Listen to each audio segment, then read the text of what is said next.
Kenapa lebih memilih dunia kartun ini gitu? Eh, itu ya, dunia lukisan dengan kartun ya. Kartun ya, iya. Kalau lukisan ini lebih, kalau saya melihatnya gitu, juga saya Pengalaman dulu selama ini menekun lah. ya. Iya, iya, iya. Kalau dunia lukisan ini dunianya dunia berkelas lah. Iya. Ini Kang Wawan. Kenapa saya bilang dunia berkelas? Karena lukisan ini dari medianya aja udah mahal. Dia menggunakan kanvas, menggunakan cat iya, gitu iya, ya. iya, iya. Apalagi kalau cat yang kita gunakan dalam kekaryaan itu cat yang berkualitas. Setelah itu juga karya yang kita munculkan di karya lukis itu tidak sama dengan kartun gitu. Kalau di dunia lukis itu karya yang kita sampaikan di situ tidak semua orang memahamin. Punya sudut pandang atau perspektif masing-masing memahami lukisan itu. Disitulah dituntut kecerdasan pelukis untuk menjelaskan kekaryaannya. Bedanya dengan kartun, kartunis tidak perlu menceritakan karya tadi, karena karya yang dibuat itu tidak dengan berbagai sudut pandang, tapi satu sudut pandang. Seperti, jadi orang bisa langsung paham gitu ya, maksudnya ya. Makanya kartun itu gambar yang simple yang dibuat juga fokus kepada tema, dibungkus dengan humor, kalau bisa ada pesan dan kritik di dalamnya. Gitu. Nah itu terkait karikatur yang pernah Bang buat, apalagi kan kalau ada pesan, ada kritik sosial, ada kritik politik. Pernah nggak ada yang ini Bang, yang marah, yang tersinggung? Kalau di media cetak kan kita langsung karya kita lemparkan ke masyarakat. Iya. Tergantung masyarakatnya menilainya seperti apa. Ya pernah nggak ada yang kalau pengalaman yang komplain, yang nelpon tiba-tiba gitu? Waktu awal saya menjadi kartunis, awal-awal kartunis itu ada. Ada ya. Karena minimnya pengetahuan masyarakat daerah tentang dunia kartun. Ini bukan masyarakat kelas bawah aja ya. Kadang masyarakat yang elit juga, elit politik itu tidak memahami kartun. Kita membuat wajahnya di media surat kabar yang kita buat itu kan berdasarkan berita gitu. Itu bedanya kartunis dengan wartawan. Kalau wartawan ada berita, datanya A1 langsung muat. Tapi kalau kartunis dia berpikir dua kali. Berita ini dimuat dalam bentuk gambar, terus gambar ini berbahaya atau tidak gitu. Pada awal-awalnya saya di Jambi ya, orang belum kenal saya, ada kasus itu Kang Wawan. Bahkan mungkin orang nomor 1 atau nomor 2 di Jambi menganggap gambar saya itu menghina pribadi dia gitu. Tetapi begitu udah dikonsultasi dengan Pimpred, dengan Korlip, kita ada mediasi, udah ini ya, udah netral lah suasana itu. Tapi ada setelah orang kenal dengan saya, itu juga sudah berkurang kadar ketidaksenangan dengan karya itu.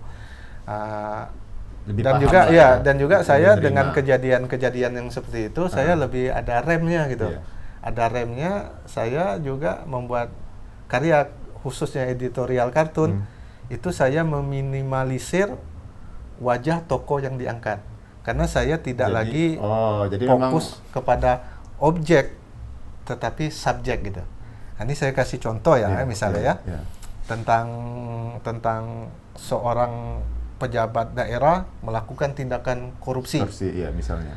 Yang saya angkat di kartun itu, kalau dulu wajah kepala daerah itu langsung wajah dia mungkin ada yang nama tim sukses segala macam itu tidak senang gitu. Tapi kalau yang saya sekarang membuatnya tidak seperti itu. Saya lebih fokus kepada subjeknya, sikap yang tidak baik tadi mungkin tokoh tadi bisa masuk penjara, di meja hijau kan, selesai. Tapi kasus korupsi ini tidak selesai, berjalan terus. Saya lebih ke subjek. Kalau sekarang di TVRI Jambi editorial kartun saya lebih ke pelayanan publik. Kritik-kritik saya yang sederhana lah, yang biasa dialami masyarakat, kayak seperti listrik padam, terus ujian nasional yang ujian nasional yang terjadi kebocoran soal, terus air macet, lebih ke pelayanan. Dan itu masih publik. sampai sekarang ya? Masih sampai sekarang. Lebih ke pelayanan publik. Saya pun aman, juga masyarakat yang mengalami itu mungkin bisa menghiburnya gitu. Iya, iya. Bang Amon dulu kan kerja di perusahaan media kan. Iya. Sekarang kan memang lebih ke freelance lah, freelance. Ya sendiri gitu iya, kan. sendiri, Itu kan artinya kan meninggalkan ya zona nyaman ya.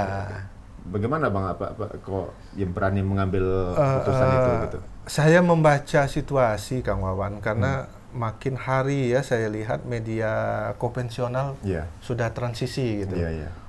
Maaf bicara lah kayak seperti koran yang perlu ongkos cetak, perlu segala macam, itu biayanya besar. Saya lihat untuk membayar kartunis pun juga kesulitan.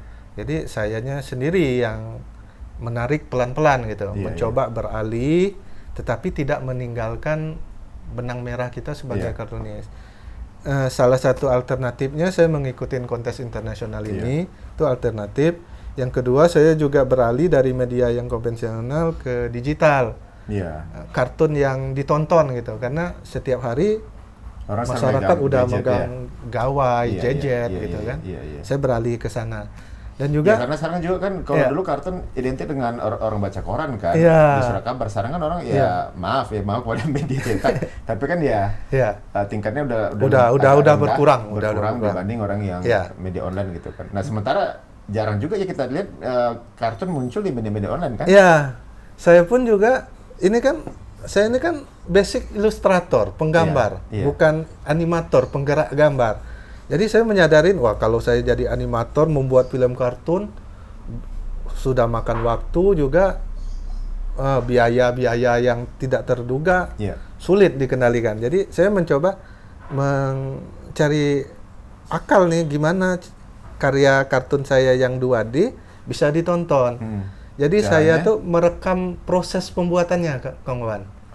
Dari kertas kosong saya gambar, itu saya rekam, itu baru saya kirim di media TV, dan alhamdulillah antusias masyarakat. Boleh nanti apa kita lihat menunggu boleh. Cara Bang buat sekilas. Oke. Nah Bang gini Bang, saya kan ya tertarik nih Bang. Sebenarnya kan karikatur atau kartun ini kan dalam konteks perubahan sosial ya. Ini kan bahasa yang indah ya. Artinya orang kan tanpa harus aksi, tanpa harus demo, tanpa harus marah-marah bisa menyampaikan pesan lewat karikatur atau lewat kartun. Artinya kan ini bahasa ini perlu perlu diajarkan juga dengan anak-anak muda sekarang kan. Ya, itu Kang Wawan. Selain saya profesionalitas ya di bidang kartun, saya juga berupaya mengkader para pemula, terkhusus anak-anak gitu. Tetapi ya memang ada cobaan juga, risiko lah ya. Karena anak-anak melihat gambar kartun ini jelek gitu. Oh gitu ya? Iya. Bukannya kartun ini macam komik gitu yang anak-anak jauh lebih suka enggak? Anak-anak jauh lebih suka kepada kartun-kartun terjemahan seperti manga, yang anime gitu. Anime, jadi agak sulit sih. Bukannya apa? Itu beda ya? Ya, beda. Dia lebih ke ini ya, lebih ke anime ya, lebih ke jenis kartun Jepang. Itu agak sulit membentuknya kalau anak sudah menguasai itu. Karena dia punya pakem-pakem yang tidak bisa lari dari itu. Kalau kartun Jepang itu? Iya, karena dia kayak kalau membuat wajah cowok itu yang tampan, wajah cewek yang beauty, yang cantik. Jadi begitu gambar yang peot-peot itu agak menolak. Sementara kan kalau kartun manga atau anime itu kan pesan sosial itu lebih pada hiburan aja mungkin ya. Kalau pesan sosial nggak cocok kan? Nggak masalah sih kalau menurut saya, kalau memang udah jatuh cinta ke karakter itu. Tapi kita sisipkan humor, sisipkan satir ya, atau kritik di dalam gambar itu. No problem gitu. Tapi nggak masalah lah. Untuk ke depan ya harapan saya ya kaderisasi itu terbangun. Apalagi kita Jambi yang dulunya kawan-kawan di tanah air ini tidak tahu ya. Di Jambi ini karena belum ada media besar nasional gitu yang bisa karena kartun ini dulu nempelnya di media nasional. Jadi populernya itu cepat. Kalau di Jambi ini memang agak sulit dulunya untuk populer di dunia kartun ini. Gitu. Oke. Ya. Jadi balik lagi ke manga tadi, jadi berarti memang beda Bang ya, ada Iya, perbedaan ya. iya. Tapi kalau generasi muda atau anak sekarang sebenarnya lebih cenderung kemana? Kalau saya melihat tuh lebih ke instan, Kang Wawan. Instan Karena artian? instan itu dia melihat gambar yang bagus, ya udah seperti itu gitu. Sebenarnya kalau di dunia gambar kita kalau bisa semua karakter yang ada itu kita pelajarin gitu. Karena Iya. setiap karakter itu ada kelemahannya, ada kekurangannya gitu. Sampai kalau bisa sebaik-baik kreator itu mempunyai karakter sendiri Iya. dalam gambarnya gitu. Itu sebaik-baiknya kreator gitu. Oke, jadi tadi Abang aktivitas Abang ya jadi samping membuat karikaturnya juga tadi buat ada semacam kursus begitu ya? Kursus atau sekolah buat anak-anak. Saya ada ngajar di beberapa sekolah ya kemarin ya, tapi karena dampak Covid ya saya menarik diri. Yang tinggal hanya satu sekolah, itu pun saya mengajarnya melalui daring gitu ya. Masih sampai sekarang, jarak kan? jauh masih. Juga ada kegiatan juga di program TV Mari Menggambar.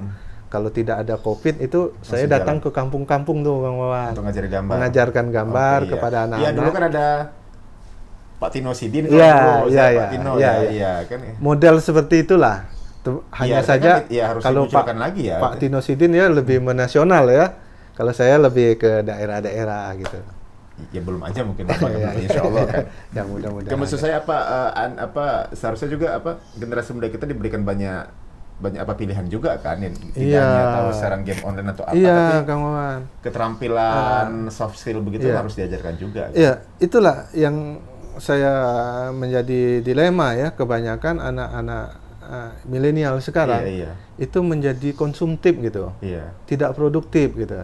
Dia melihat dari gambar yang ada itu untuk sebatas suka atau main game di situ, tapi tidak menciptakan karakter-karakter gitu. Saya berharap ya tumbuh kreator-kreator muda menciptakan karakter-karakter baru di luar karakter yang sudah ada gitu. Kalau bisa identitas daerah atau identitas lokalnya di situ gitu. Bang, seperti Abang ngomongin tadi kan karikatur ini masih dibilang agak langka lah ya, kartun dan karikatur. Gimana Bang cara Abang menjaga konsistensinya gitu? Pernah nggak pada satu titik Abang misalnya ketika dihadapkan pada realita tentang hidup, ya udahlah aku tinggalkan aja dulu, aku cari kerjaan lain lah biar lebih banyak dapatnya, misal begitu. Pernah nggak berhadapan dengan hal begitu? Pernah sih, Kang Wawan. Kan karena saya freelance ya, kebanyakan mengikuti kontes. Waktu di Covid ini ada dampaknya. Banyak kontes-kontes dunia itu batal atau tidak diselenggarakan sama sekali. Itu membuat kita pertama-pertama itu ya terasa kesulitan. Tetapi begitu waktu berjalan, walaupun batal, eksibisi jalan gitu. Ada kegiatan-kegiatan semacam kampanye tentang bahaya Covid. Itu saya ikutin. Terus juga misalnya ada yang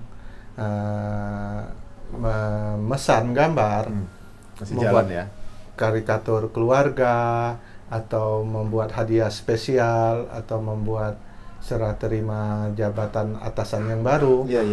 Itu saya tidak menolak, saya kerjakan karena berguna juga sih sebagai untuk masukan hari-hari juga amunisi kita ya untuk bekerja selanjutnya. Berarti apa belum pernah ada pikiran ya ketika dihadapan dengan tantangan hidup untuk meninggalkan dunia kartun beralih ke dunia lain itu enggak ya? Kayaknya tidak lah, karena saya juga berkomitmen ya di satu sisi saya membawa nama daerah Jambi ya yang di nasionalnya tidak diketahui para kreator apakah di Jambi ini ada gitu. Saya mempertahankan itu gitu. Dan juga kecintaan saya di dunia kartun ini juga dari kecil gitu. Mungkin kalau saya merubah atau beralih, saya meninggalkan karakter saya. Kemungkinan tidak lah. Mungkin kalaupun ada kedepannya, maksud saya itu menang atau dihargain atau tidak, itu menurut saya bonus aja lah dari pekerjaan yang saya lakukan. Jadi ini udah jadi passion lah ya, udah jadi bagian hidup ya. Iya. Malah kalau tidak membuat kartun badan saya sakit-sakit, pikiran juga kepala pusing malah ya. Nah, itu kan menemukan passion atau kecintaan itu kan Bang gak gampang ya. Ada orang mungkin dia sampai mungkin seperti saja ya masih bingung kan ini kecintaan saya apa gitu kan, sukanya ngapain ya kan, apakah jadi seniman, jadi politisi, jadi apa gitu misalnya.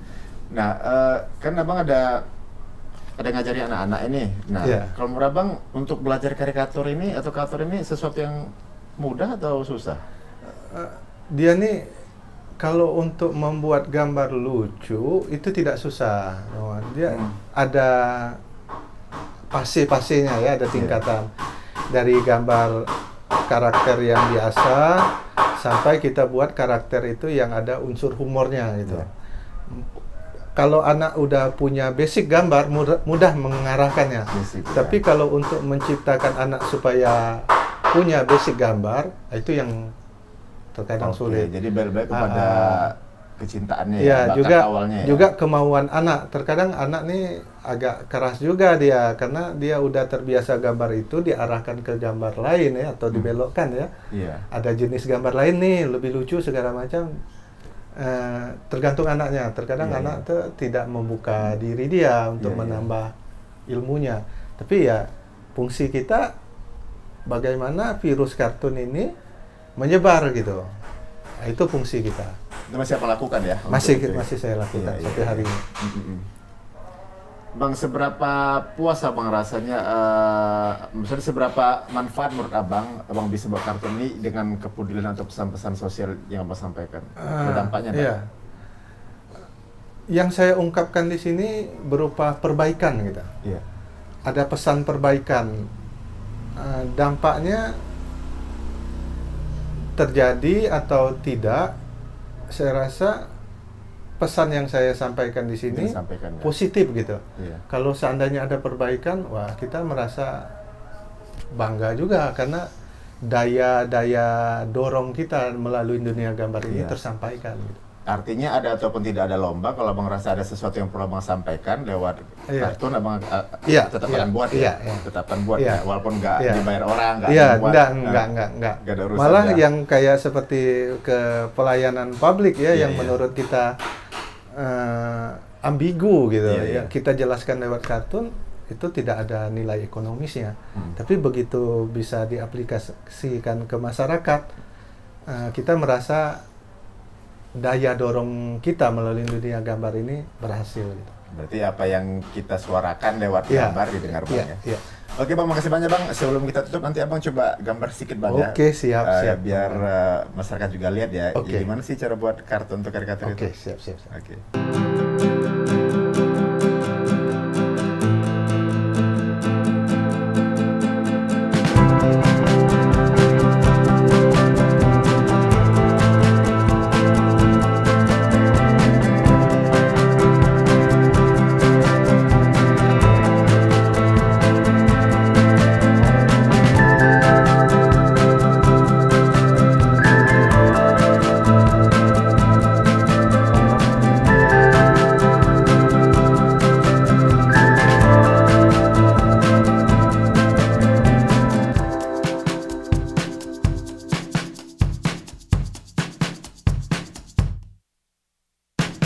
Oke Sobat Jam Berita, sampai di sini dulu bincang-bincang kita di Jam Berita Ngobrol. Tetap berkarya, tetap kreatif. Sampai jumpa.